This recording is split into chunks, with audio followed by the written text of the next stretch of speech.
네, 분노의 화신입니다. 군인이신 아버지는 늘 아들인 저를 냉혹하게 대하셨지만 유독 누나는 많이 아끼셨습니다. 반면에 어머니는 누나보다 저를 더 많이 챙겨주시며 아버지의 부족한 사랑을 채워주셨습니다. 그러다 보니 저희 남매는 매일같이 싸웠고 늘 분노가 가득했습니다. 그러다 저는 대학교에 입학하여 모태신앙인 아내를 만나 교회에 다니며 하나님을 인격적으로 만났습니다.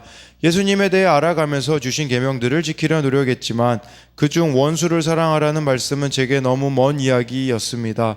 대학원생 시절 교수님이 저를 괴롭게 한다는 생각에 늘 악의를 품고 있었습니다. 그런데 금요일 철야 예배에서 원수를 사랑하라는 말씀이 들려 눈물로 기도하며 간절히 울부짖었습니다.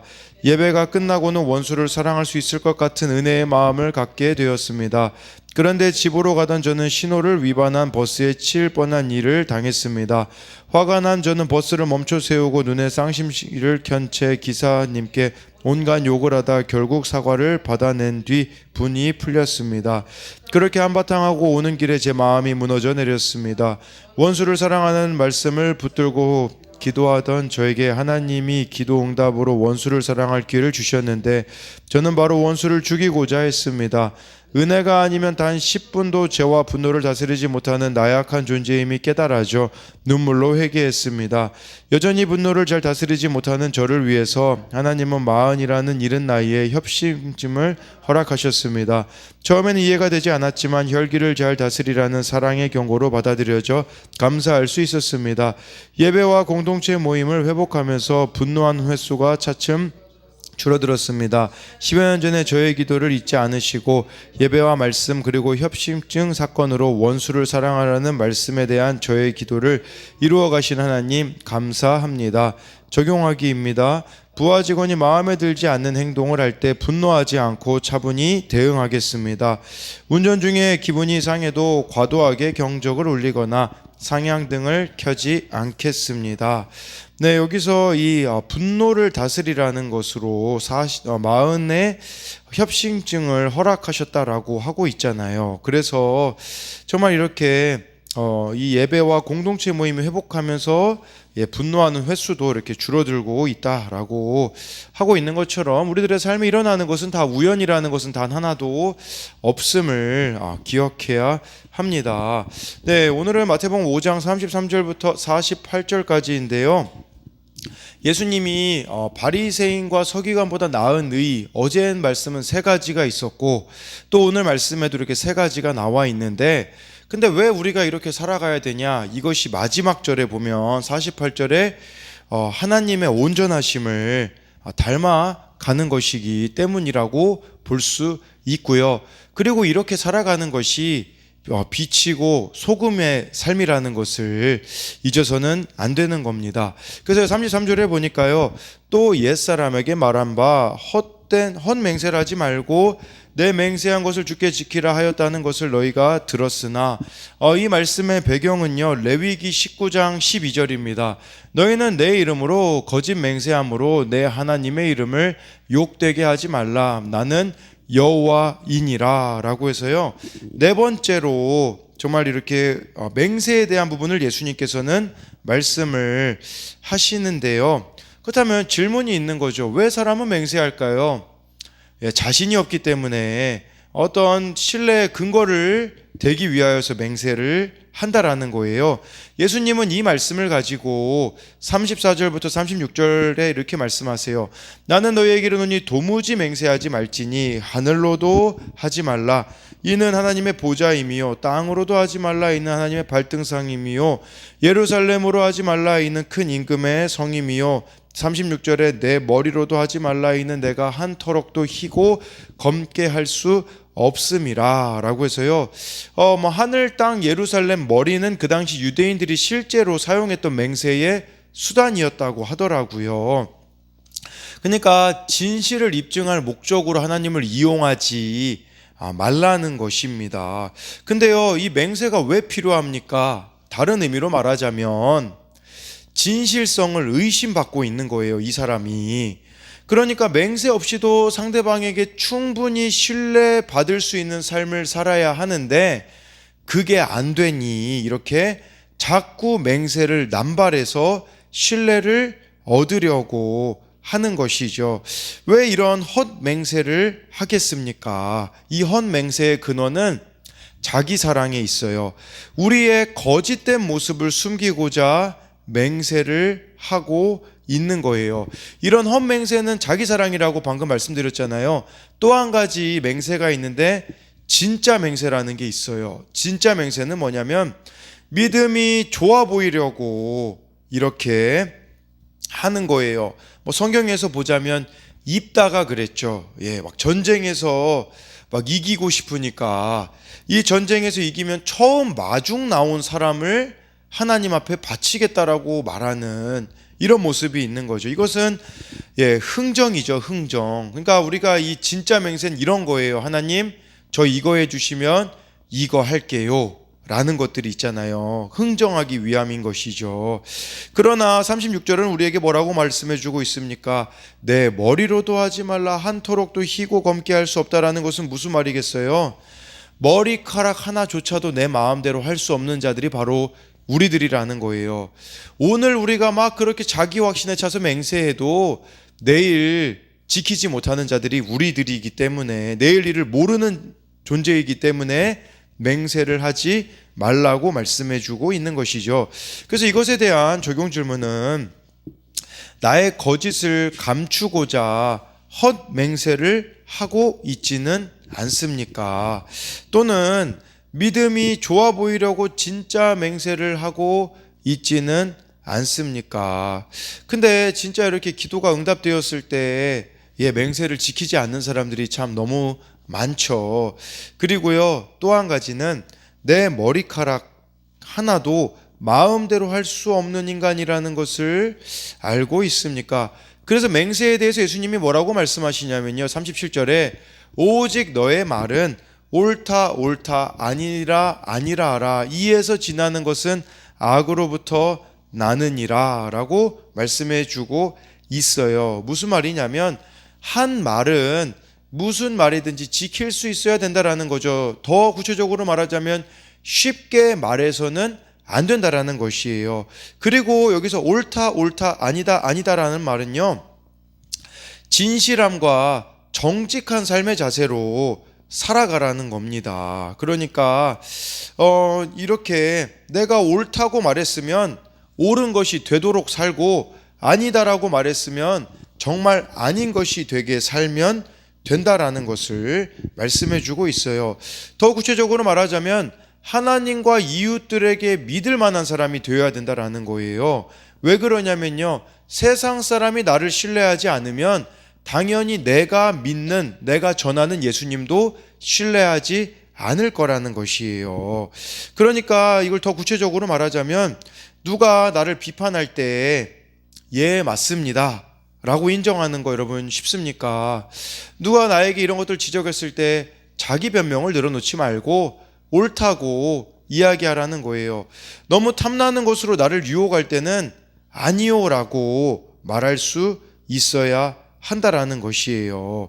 그래서 예수님은 이 아니오에서 더 지나게 되면 악으로부터 난다라고 말씀해 주고 있잖아요. 그렇기 때문에 정말 내 죄를 깨달았다면 우리가 할 수 있는 대답은 이거밖에 없어요. 아니오밖에 할 말이 없는 것이죠. 그러나 우리가 핑계를 대고 또 곤란한 말 같은 것은 아예 이렇게 숨겨버리는 모습들이 있다면 이것은 또 이렇게 하나님 보시기에 합당하지 않은 것인데, 이 적용 질문으로는요, 정말 자녀와 배우자에게 어떤 맹세를 남발하고 있습니까? 아니요 할 자신이 없어서 자신의 부족함을 감추기 위해 헛된 맹세로 가장하나요? 지키지 못할 맹세와 약속 때문에 또 가족에게서 상처 준 일이 없었나요? 또 한 가지 적용 질문은 아니요 한마디로 끝내기에는 억울한 일이 왔습니까? 하나님보다 내가 앞서갔기 때문에 내가 틀렸다라는 거, 하나님만이 오르시다라는 것을 인정하나요? 그러니까 이런 거예요. 이런 어떤 일들이 있을 때 참 억울한 일이 있죠. 그러나 하나님이 오르시기 때문에 이것은 내 삶의 결론입니다 라고 이렇게 말할 수 있어야 한다라는 것이겠죠. 38절에요. 이제 다섯 번째로 보복에 대한 부분이 나와요. 또 눈은 눈으로 이는 이로 갚으라 하였다는 것을 너희가 들었으나, 이것은요 뭐 비례 보복법 또는 동해 보복법이라고도 합니다. 구약에서 모세의 그 율법에 나와 있는 것이었고요. 여러분 알다시피 그 함무라비 법전에도 이게 나오거든요. 근데 함무라비 법전에서의 이 의미는 무엇이었냐면요, 보복의 정당성을 위함이었어요. 근데 성경에서 이것에 대해서는 왜 이런 말씀이 있었냐면, 비례보복법은 복수 심리를 제어하고 가해자까지도 보호하시려는 하나님의 은혜가 내포되어져 있는 거예요. 예를 들어 내가 눈을 상했습니다. 그러면 여러분 상대방에게 눈만 상하게 하겠습니까? 우리의 심리는요, 눈 이상으로 보복하려고 하는 게 목적이 있거든요. 그것을 이렇게 절제시키기 위하여서 주신 말씀이라고 볼 수 있는 것이겠죠. 그래서 38절에 대해서도 좀 그런 적용을 할 수 있어요. 내가 얼마나 힘들었는지 너도 당해봐라 하면서 갚아주고 싶은 사람이 있습니까? 그런데 당한 만큼 공정하게 갚을 자신이 있습니까? 그 사람을 원망하고 미워하고 보복하려 했던 시간이 내가 당한 시간보다 길진 않을까요? 이 말씀에 대해서, 이 보복에 대해서 예수님 뭐라고 말씀하시냐면 그 뒤에 이제 예로 말씀하세요. 39절에 나는 너희에게 이르노니 악한 자를 대적하지 말라. 누구든지 내 오른뺨을 치거든 왼편도 돌려되며 라고 말씀해 주고 있는 것이죠. 여러분 그 당시 사람들은요 대부분 다 오른손을 사용했어요. 근데 이 오른손을 가지고 오른손으로 이 사람의 오른뺨을 치려면 손등으로 때려야 했거든요. 근데 손등으로 때리는 것은 2배 이상의 모욕이었던 것이거든요. 불명예스러운 행위였죠. 이렇게 여러분들이 맞는다면 누구에게 심한 모욕감이 들었을 거예요. 이런 심한 모욕감이 들었는데 예수님 뭐라고 말씀하시냐? 왼편도 돌려대라 라고 말씀해 주고 있는 거예요. 무슨 말이겠습니까? 적극적으로 사랑하라는 뜻이겠죠. 그러니까 이 39절의 말씀의 의미는 어떤 의미가 되냐면, 거짓말하는 사람에게는 정직함으로, 화를 내는 사람에게는 화평함으로, 두려워하는 사람에게는 담대함으로, 욕하고 때리는 사람에게는 부드러움으로 대하라고 말씀해 주고 있습니다. 그래서 이 최종 심판 권한이 내가 아니라 하나님께만 있음을 인정해야 한다라는 것이겠죠. 이 39절에 대한 적용 질문은 내가 해야 하는 왼뺨을 돌려대는 적용은 무엇이 있습니까? 40절에요. 또 너를 고발하여 속옷을 가지고자 하는 자에게 겉옷까지도 가지게 하며 라고 해서요. 이 속옷이라는 것은 가장 안에 입는 옷이고 은밀한 소유잖아요.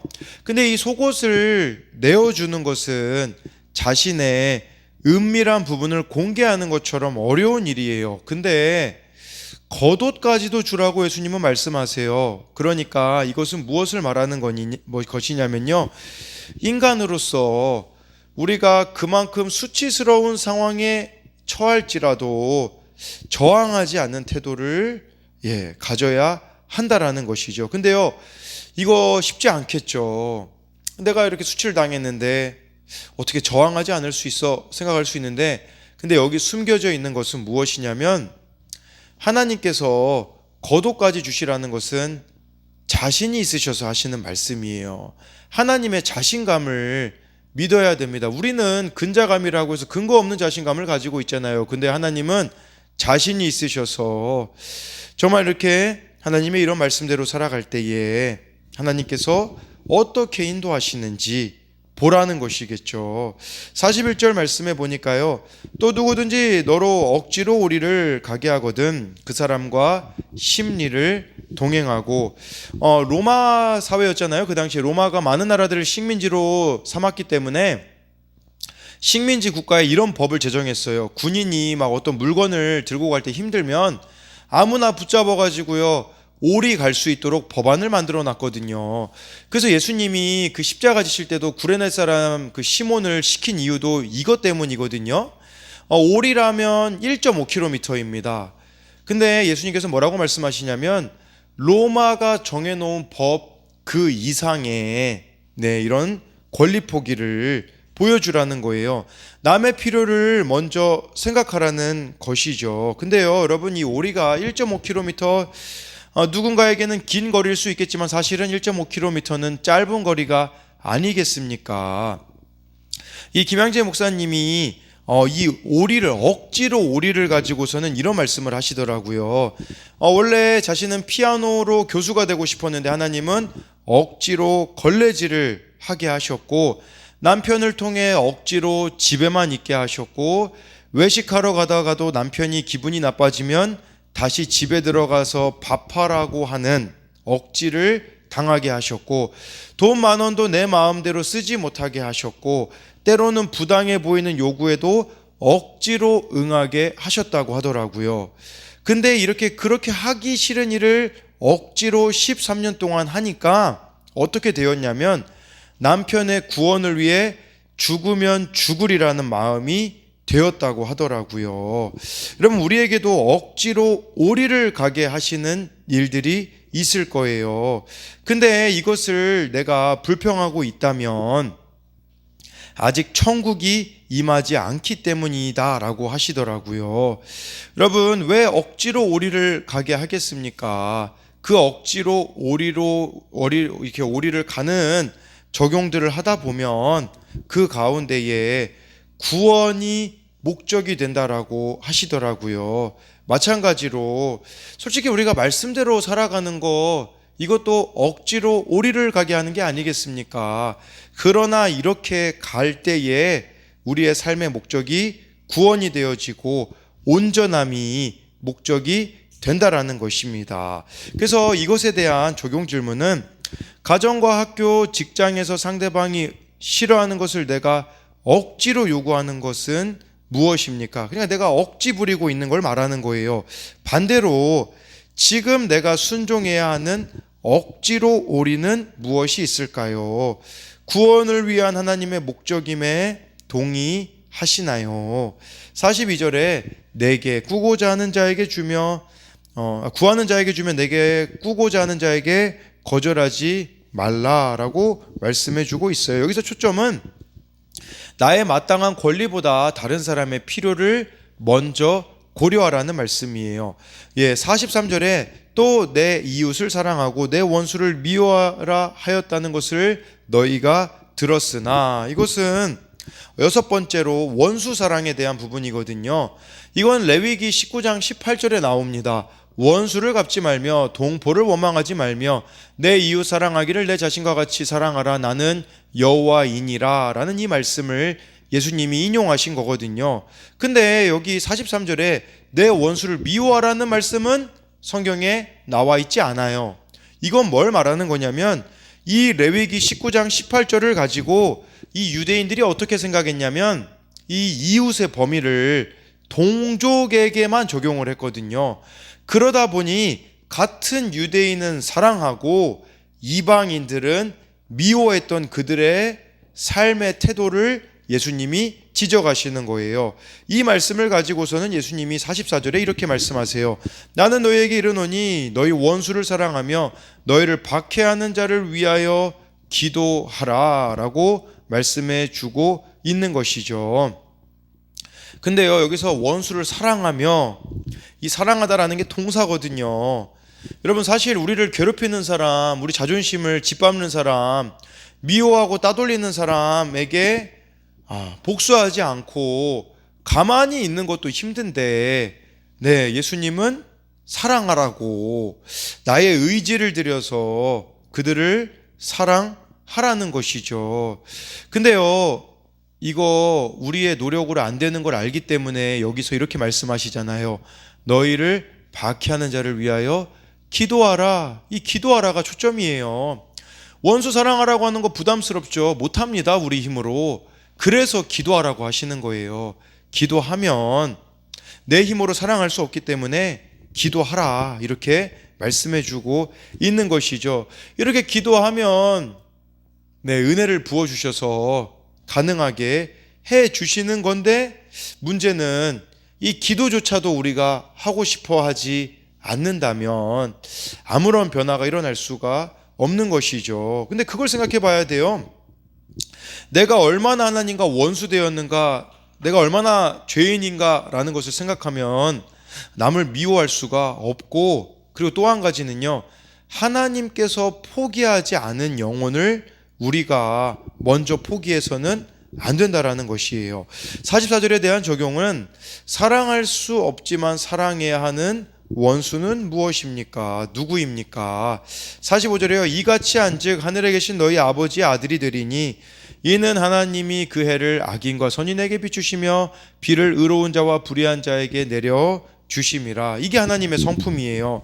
하나님은요, 나도 사랑하시지만 나의 원수도 사랑하고 계시다라는 거예요. 이런 차별 없는 사랑을 베푸는 자들이 그래야 너희가 아버지의 아들이 된다라고 하잖아요. 우리가 하나님의 자녀라면 이렇게 차별 없는 사랑을 감당해내야 한다라는 것이겠죠. 46, 47절에요. 너희가 너희를 사랑하는 자를 사랑하면 무슨 상이 있으리요? 세리도 이같이 아니하느냐? 또 너희가 너희 형제에게만 무난하면 남보다 더하는 것이 무엇이냐? 이방인들도 이같이 하느니라. 세리와 이방인도 나를 사랑해 주는 사람은 동일하게 사랑한다. 하지만 나를 힘들게 하는 자들까지도 사랑해내는 것은 바로 하나님의 자녀인 우리들, 예수님의 제자인 우리들의 나아가야 될 모습이라고 말씀해 주고 있어요. 그래서 이 46, 47절에 대한 적용은 형제 사랑을 넘어 내가 무난하고 찾아가야 할 사람은 누구인가요? 그러니까 상처받았다라는 이유로 우리가 안부를 묻거나 무난하지 못하고 있는 지체는 누가 있느냐라는 것이죠. 그렇다면 결론적으로 왜 우리가 이렇게 해야겠습니까? 48절에 나와 있어요. 그러므로 하늘에 계신 너희 아버지의 온전하심과 같이 너희도 온전하라 라는 거죠. 하나님의 온전하심, 이 온전이라는 것은 완벽이거든요. 이 완벽하신 그 하나님의 성품을 우리가 닮아야 하기 때문이에요. 이 온전이라는 단어가요, 또 신약 성경에 종종 쓰이는데 성숙이라는 단어로도 쓰이기도 합니다. 그래서 우리가 이렇게 성숙해 가는 거, 하나님을 닮아 가는 삶의 모습이 있어야 한다라는 것이죠. 이게 바리새인과 서기관들과 다른 점이에요. 바리새인과 서기관들은요, 율법으로 이렇게 자기 자아를 감추고 이기심을 지키고 있었거든요. 그러나 예수님의 제자들이라면 바리새인과 서기관보다 더 초월하는 의가 있어야 되는데, 그것은 뭐냐면 바로 사랑으로서 자기를 부인하는, 내 자신이 죽어지는 적용을 하는 것이 바로 바리새인과 서기관들의 의보다 나은 것이라고 볼 수 있어요. 바리새인과 서기관들은 말씀은 많이 알았을지 모르나 십자가 지는 적용은 없었습니다. 우리도 마찬가지로 말씀 얼마나 많이 머릿속에 알고 있는 것도 중요하지만 더 중요한 것은 한 말씀이라도 진짜 나 자신을 부인하고 살아내려고 몸부림치는 이것이, 이렇게 살아가면 비참할까요? 마태복음 5장에서 천국이 그들의 것이며를 기억하셔야 돼요. 이렇게 살아가면요, 여러분들 마음에, 여러분들의 삶에 반드시 천국이 임하고 천국을 누리는 삶이 되어질 줄을 믿습니다.